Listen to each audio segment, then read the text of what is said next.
Welcome to this video on getting started. Hopefully at this time you've purchased one of our tracking apps, either XpenseTracker, BizXpenseTracker, MileTracker, or TimeTracker. What I have here running is BizXpenseTracker, which allows you to track expenses, mileage, and time worked. So this will be very helpful in showing you the different entries you can create and will be applicable to all those four apps. So let's get started. The very first thing you need to do when you launch the app is to create a new log. And a log is simply a folder in which you add entries to help organize your entries. So let's talk about logs and how they all work. Well, what I recommend to customers is that they create a new log based on the time frame that they need to report their data. So for instance, if you need to create a report once a week, you'd want to create a new log every week. If you need to report every month, you create a new report every month. If you're using the app to track expenses on trips, you'd want to create a new log for every trip. Some people like to create new logs for other reasons, and you might find your own to help you organize. But just think of it as a folder that you can name and help you organize your entries into that folder. So let's create a new, one other thing is that I'd like to say is that you can create one new log for the whole year. Let's say the only time you're going to create a report is at the end of the year to help complete your taxes. Well, I like to recommend to customers that they create a log at least once a month.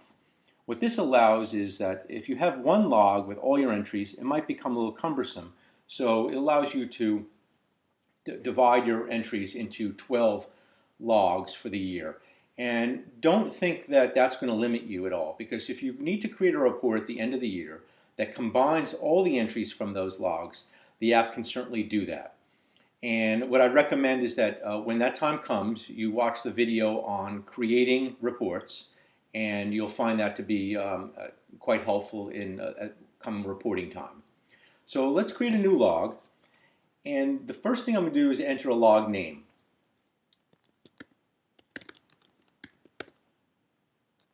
Now there's a lot of other defaults and settings you can set for a log. I'm not going to, in this getting started video, I'm not going to get into those details, but you can come back to this screen again. I'll show you where. And set those entries. Now with regard to the start and end date, these don't limit your ability to enter entries outside that date frame. You can. This is for your use only and to display in reports. So we're just going to take the default, hit save, and now you see we're brought into the entry view screen. If I'm going to tap on the logs button so you can see the relationship, tap on a log, you go into the entry view screen. And this is where you do most of your work. This is where you create the entries. So let's go ahead and create a couple entries. So I'm going to create a new expense entry, $8. I'm going to select the category to be breakfast. I'm going to select the merchant. I'm going to select Steve and Anthony's. Now this was because this was already added. I had already added this in the past, so I'm going to select that. Now you could type anything you want, and when you type in a merchant name, if this is turned on, which it was, that particular merchant will be added to the list of frequently used items for breakfast. Now you can click on the different buttons here to see all or just recent, but the frequent is the most frequent used merchants for this particular category, which is breakfast. So we're just going to hit Steve and Anthony's, like that. Then we're going to go in and put a little description. Say this is a morning meeting. And similarly, this particular morning meeting will get added to the frequently used list of descriptions. So I'm going to hit that save. And then we're just going to save that. And there's the entry. Now this particular text here, morning meeting, that's you can customize what appears there. But I have it as the default is the description. So let me show you a very nice feature when adding new entries. So I'm going to add another entry. I'm going to say this is $12. I'm going to choose that for, make this a lunch. And then I'm going to add that, say I'm a credit card that, a merchant, I don't know, let's say McDonald's. I'm going to save that.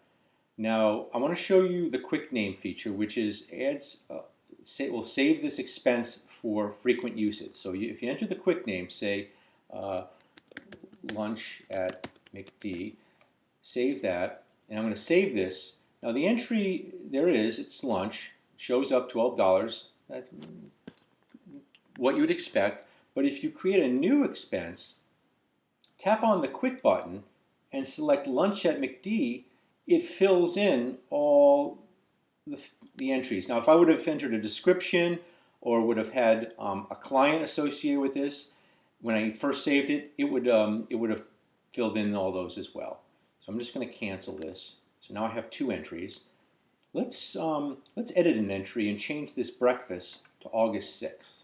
I'm going to just change it to August 6th. And now I have two entries. That's going to allow me to show you that if you sort by date, the entries are shown with headings of all the entries in that particular date. This particular button changed the sort order. So right now it's increasing date. If I flip it, it's decreasing date.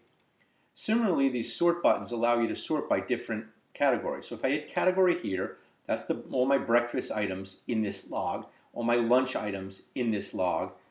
Payment, there's the two payments. This I use cash, this I use credit. And if you tap on other, there's other options too. Another thing I want to show you before we create some new entries is the filter option. The filter option allows you to filter the entries. So let's say I want to see only my lunch entries in this log. So I can do this. I can select lunch, hit done. It's going to filter and show lunch, and then I'm going to apply it. And there it is, on lunch. If I tap on the filter button, I can clear the filter, and now it shows both. But let's do this. Let's do this. We'll show only breakfast items, but we're going to give it a name. My breakfast. And apply. Now by entering a name into this field, it's going to get saved so that the filter gets saved. So I'm going to clear my filter, and then I'm going to click on the filter button again and select my breakfasts. And there it is. So that's the filter button. And this is very powerful in allowing you to filter your screen and also keep a list. You can have, I think, up to 10 or 11 or so different filters of frequent lists. Or if you get above that list, you go into other. And then you can choose the number beyond that. So if it'll only show you the top 10 or so. So that's filters. This is sorting. We looked at expenses. Before I leave this screen, let me just show you the details button here. This allows you to go back into the log entries and set the particular entries here. I'll let you look at this at your leisure. Some of these will not pertain if you're running XpenseTracker, which allows you to track mileage and expenses. You won't see anything regarding time like this. This won't be available. So let's clear the filter, get both our entries. Let's create a mileage entry now. So with mileage, there's 4 ways you can track mileage. We have dedicated videos on tracking mileage. One video shows you 3 methods, and then there's a separate video on the live mileage tracking. So let's look at very quickly on tracking mileage, the 3 methods that are outlined in one video, which is start and stop odometer. So you'd enter a start and a stop odometer. Now, next time you create a mileage, it will use that stop to pre-fill. That's one way. So if you enter in, say, 25,000 miles here, and you went to 25,100, you'd save this, and that particular entry will calculate the appropriate miles, the 100 miles. Or you can tap this button to total miles, and you can enter in the total miles yourself. Say this. The other method to track miles is to use the from and the to. Now, if you enter the from, you'd see 2 fields. These are 2 important fields. One is a nickname. It's a short name you assign the address. So say home. And then here's where you actually enter the address. You enter the address separated by commas with no zip codes. So let's do, I don't know exactly where this is on a map, but it'll work. And hit save. So now there's home. And then we tap on 2, and we enter in a location, say a work address, 4. And then we hit save. Now notice that the home was put in this list, and you'll see that as this list grows, you'll have all your frequently used locations. Hit save, and then what it does is it calculates the typical distance, driving distance from 100 Boston Post Road to 144 North Road. 5.5 miles, you accept, it fills in the mileage, there it is, it calculates the amount based on your allowance, and you've basically entered a mileage entry. And there it is. It shows home to work, shows the amount, very good. If we sort by category, there's the mileage, breakfast, lunch, etc. So I want to show you the 4th way to track mileage, which is by live tracking, which is you go into the mileage entry here, you tap on the options, and you select Start Live Tracking. And what that does is it tracks your every move, accumulating all the mileage you've moved in your car, and then when you're done, you would hit Stop Tracking. And this is where you'd this is where if we had moved a distance, it would calculate, say you moved 10 miles, it would prompt you and say, do you want to add this 10 miles to the entry? You just say yes and hit save. So that's live tracking. This is a very popular method. It's incredibly accurate and very, very useful. And once again, what you do is you do new, mileage, options, start live tracking. You can keep the entry here open, or if you save it, it tells you it's going to continue. The entry appears in yellow, indicating that it's not complete. When you're done, you tap on it, you hit stop tracking, and it'll come up with the mileage again. It's not doing it because we haven't moved. Hit save, and the entry will be saved. Because this entry is showing yellow is because we don't have we have a start mileage but no stop mileage. So we'll just ignore that. Cancel that. Okay. Just to show you, to delete an entry, you go into the entry, you tap the trash can, and you hit the delete option. Now, that's when you're within an entry. Not to be confused, this trash can is not to be confused with deleting. If you tap the delete here, it's going to delete the whole log. So if I hit delete log, it's going to delete these entries and the log. So you want to be sure not to do that unless you really want to do that. So because we don't want you to accidentally do that, if you tap delete log, it comes up with a stop. So everybody read this. Are you really sure you want to delete the log and all of its entries? Hit cancel. So we don't lose any of those entries. So now we've entered expenses, we've entered a mileage. Let's do a time entry, and we'll be in good shape. So here's a time entry. Time entry, there's if you simply open a time entry, hit start, there's the time entry. It starts right now, so the timer is going. It shows yellow that the timer is running. And let's click on date. And with the date there's the entry showing yellow. If you tap on the little icon, you can stop the timer. It'll add the 1 minute that we've worked, and you'll see that it enters the 1 minute based on the rate.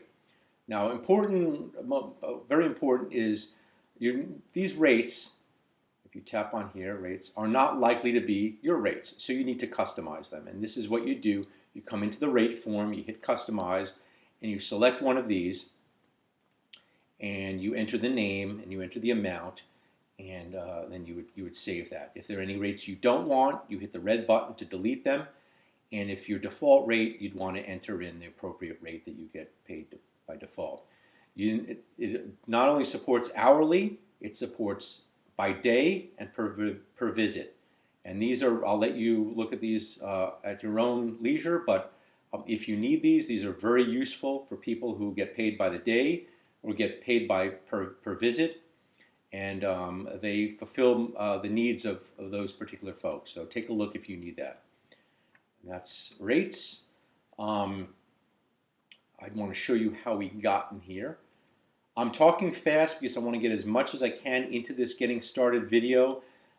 You can rewind and re-listen to parts if they're going too fast, but what I want to show is that before what we did was we created a new entry and just simply hit save, didn't do anything, and it started the timer. Well, I want to see how you can adjust your time. So this is the particular form that you'd adjust your time in. There's the option to do total hours, where you can enter in the total hours, and there's some custom buttons for you can customize for time. Say you typically work 6 hours or 8 hours or 10 hours, you can customize these 3 buttons. So we can just hit 6 and it would enter that in. Or you can customize the start, not customize, but select the start and stop time. You can dial these in using the date picker, or if you can use the current time, just hit stop now and it'll enter that in. This particular would be 2 minutes. Not very interesting, but if you want to clear the stop and just let the timer go from 4:27, you can hit that. It shows that we have a start but not a stop. Hit that, it'll show yellow. And once again, you can tap on the entry and enter that, or you can tap on this button and hit the little pop-up that comes up. Now, once we've done 2 minutes, you can come back and say, oh, I need to add some time to this entry. Tap on that button again, and you can start the timer to add some time. And now the timer is running, and it'll keep track. And then the next time you come in, tap on it, and it will show the appropriate number of minutes you're adding. And that's time entries. So we did expenses, we did mileage, we did time. There also is another option called income, which is basically the opposite of an expense. I'll let you experiment with that on your own. We talked about filtering. We talked about sorting. And I think that is a good place to stop for getting started. Please watch our other videos on printing, and not printing, for creating reports. If you need to sync between multiple devices, we have a video on device syncing and that optional feature you can purchase for the app. And there's a video on preferences that peruses all the different preferences. I recommend taking a look at that when you have some time. And then we'll also add some other videos to help you improve your usage of the app. The app is very flexible. It allows you to customize quite a bit, and so to really utilize the full power of the app, watching these videos will really help. And if you have any questions, please email me at scott@silverwaresoftware.com, or if you have questions you think will be beneficial to other users, you can post on our forum at silverwaresoftware.com. Hit the forums button. And if you have just general questions that you want, you could search the forum to see if those have been answered as well. And I hope this is useful, and thank you for listening.